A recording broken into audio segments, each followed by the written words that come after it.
ইসরায়েলে বড় ধরনের হামলা চালিয়েছে লেবাননের শক্তিশালী সশস্ত্র গোষ্ঠী হিজবুল্লাহ। ৩ শতাধিক রকেট নিক্ষেপের মাধ্যমে এই হামলা চালায় ইরানপন্থী এই গোষ্ঠীটি। রোববার এক প্রতিবেদনে এ তথ্য জানিয়েছে বার্তা সংস্থা রয়টার্স।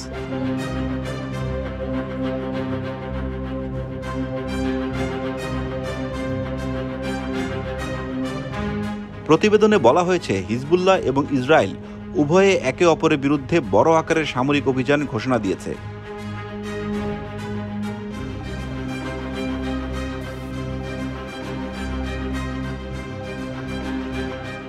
ইরান সমর্থিত লেবাননের গোষ্ঠীটি আরও বলছে, তারা গত মাসের জ্যেষ্ঠ কমান্ডার ফুয়াদ শুকরকে হত্যার প্রতিশোধের প্রথম ধাপে ইসরায়েলের দিকে ৩২০টি রকেট নিক্ষেপ করেছে এবং ১১টি সামরিক লক্ষ্যবস্তুতে আঘাত হেনেছে। অপরদিকে ইসরায়েলের সামরিক বাহিনী বলছে যে তারা প্রায় ১০০টি জেট নিয়ে লেবাননে আঘাত এনেছে, যা ১০ মাসেরও বেশি সময় ধরে চলা সীমান্ত যুদ্ধের মধ্যে সবচেয়ে বড় সংঘর্ষ।